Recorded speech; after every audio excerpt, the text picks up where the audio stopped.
Greetings, church, from my home to yours. This is weird. I promise you it's more weird for me than it is for you. I miss your faces dearly. I don't like talking to you through my phone, but we're doing the best that we can to get through this together. One of my children may come through that door, and I'm not stopping because I've started this more times than I'd like to admit. So hopefully you would have each gotten the email that we sent with our elders, kind of outlining how we envision our church body operating and existing for the next while as we get through this pandemic. These truly uncharted waters that none of us have been through before, but we're going to figure out, and with the Lord's help, we're going to get through it together. One of the lessons that I've learned over the last couple of weeks is to hold on to our plans very loosely because things change so quickly. I've emailed you, and then 24 hours later, that email is obsolete, and we have to change our plans. So thank you for your patience in that. But one of the actions that we laid out in that email is that we wanted to send out these regular devotional videos with the goal of helping you abide with Jesus.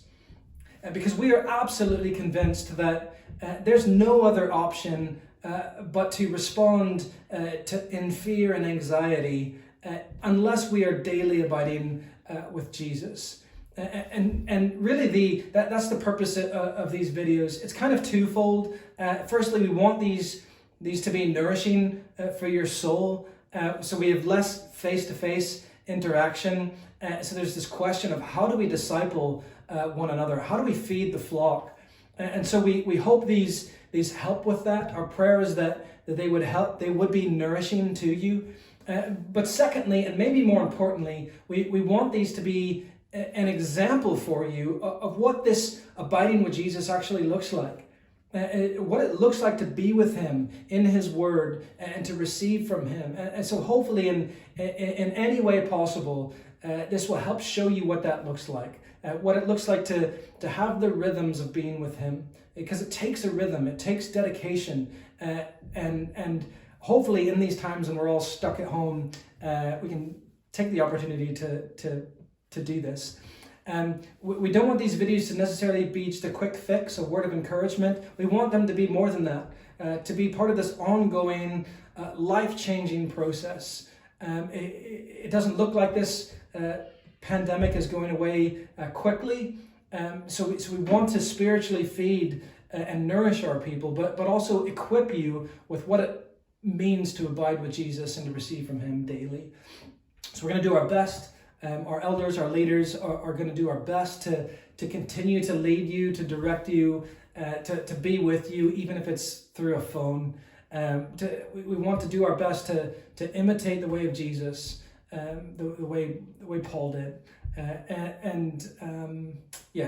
That's the goal of these videos. This one will be a little bit longer than the rest of them because I've set it up, but let's dive in. And I encourage you to grab a Bible, grab a notebook, and to really engage with these videos in a Bible study devotion kind of way.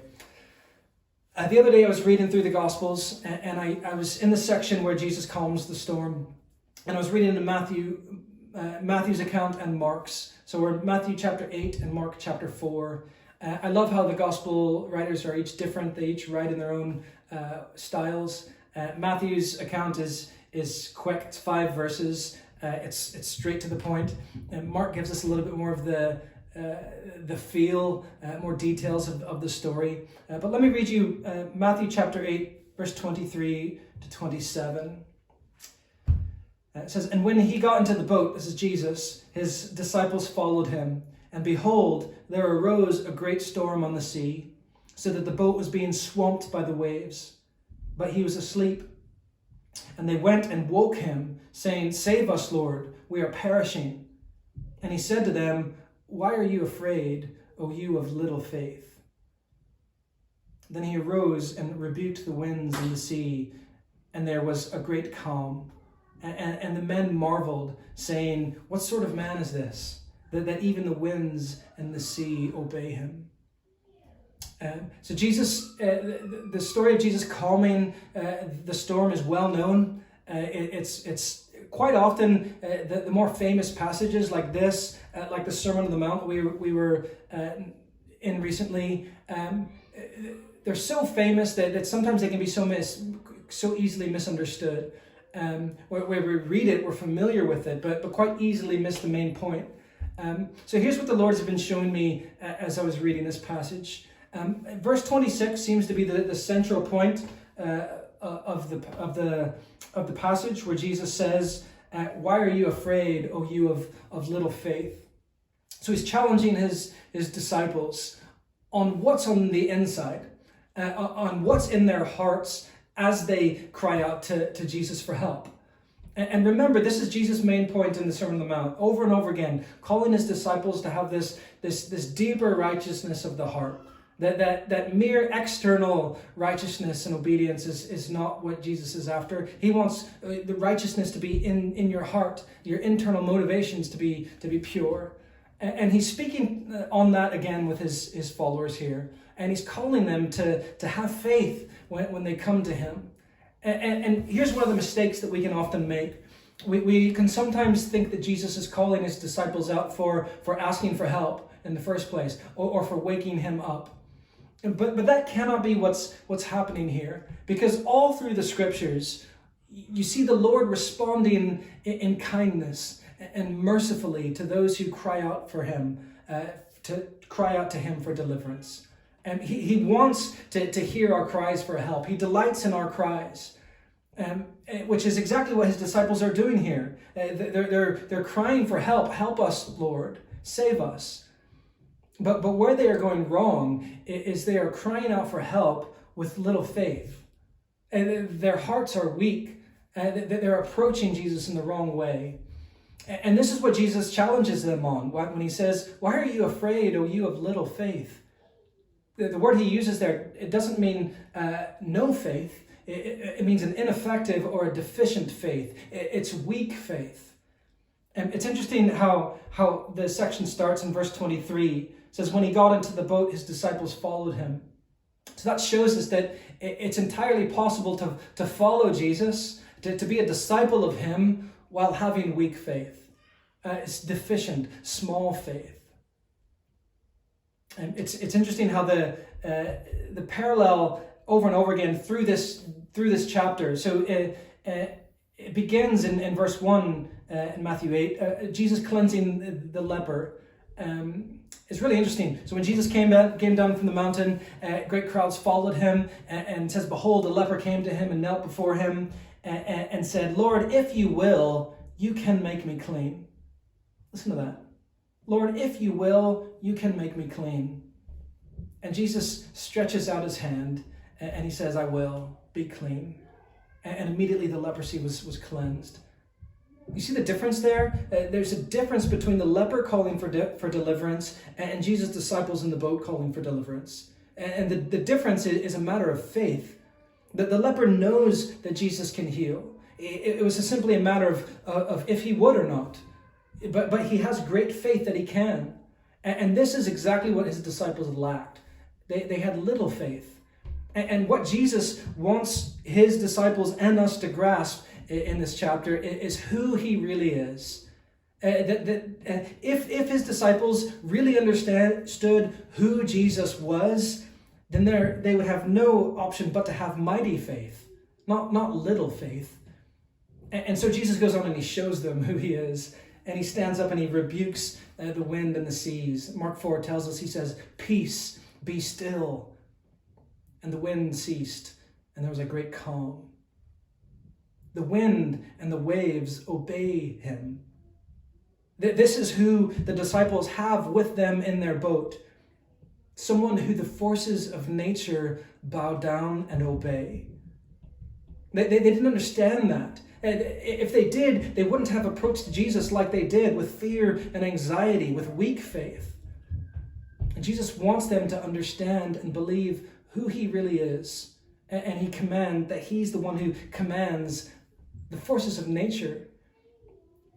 Psalm 18 is one of my favorite psalms. It's one of the psalms where David calls upon the Lord for deliverance. And it has this quite a terrifying scene where the Lord responds to David, and he comes to help him, and he's angry, and the earth, says the earth reeled and rocked, the mountains trembled. And Psalm 18 verse 15 is actually this little parallel of Matthew 8, where the Lord also rebukes the sea. And in that psalm it says, "Then the channels of the sea were seen, and the foundations of the world were laid bare at your rebuke, O Lord, at the blast of the breath of your nostrils." He does it with this is who the disciples have with them. One who with a word, with a breath, the forces of nature obey. I wonder what it would have looked like for them to have great faith in this situation. I think they would have still asked for help. It's still right for us to call upon the Lord for deliverance in times of need. But Jesus wants them to cry out, not in fear and anxiety, but with great faith, knowing exactly who he is. He wants us to understand what the writer of Hebrews says in chapter 1, verse 3 of Hebrews, that says that Jesus is the radiance of the glory of God, that he is the exact imprint of his nature, that Jesus upholds the universe by the word of his power. That's who the disciples have with them in their boat. This is who we have with us in our storm. This is who is for us, his bride. And I wonder for us, I wonder what it would look like for us to cry out to him with great faith. Not having fear and anxiety, but to cry out knowing who he is.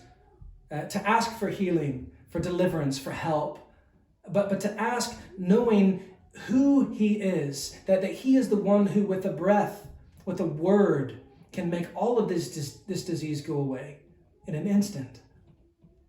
It doesn't mean that he will always respond the way we want to, because he knows more than us. It doesn't look like he's doing that yet, but we ask, we cry out, we trust him, but we do so with great faith, knowing that he is Lord of all, that he is in control of all, that he is upholding all, that he knows all. We're not afraid, we're not anxious, we're not fearful for our own safety. How can we be when Jesus is who he is and he tells us that he is for us? He's proven that he is for us by going to the cross on our behalf. Listen, this isn't always easy. Our faith fluctuates. My faith fluctuates, not even day to day, but hour by hour sometimes. But what the New Testament tells us is that if you want greater faith, then you need to ask Jesus for it. And that's the prayer of the saints from Mark 9. I believe, help my unbelief.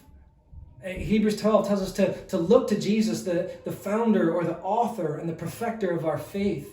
That tells us that our faith isn't something that we conjure up on our own. That Jesus actually gives it to us. It's a gift to us, and that he perfects it in us. We just have to ask him for more. And that's why we say there's nothing more important right now than for you to be abiding with Jesus daily. Jesus tells us in John 15 that he is the vine and we are simply branches, and the branches need to stay connected to the vine.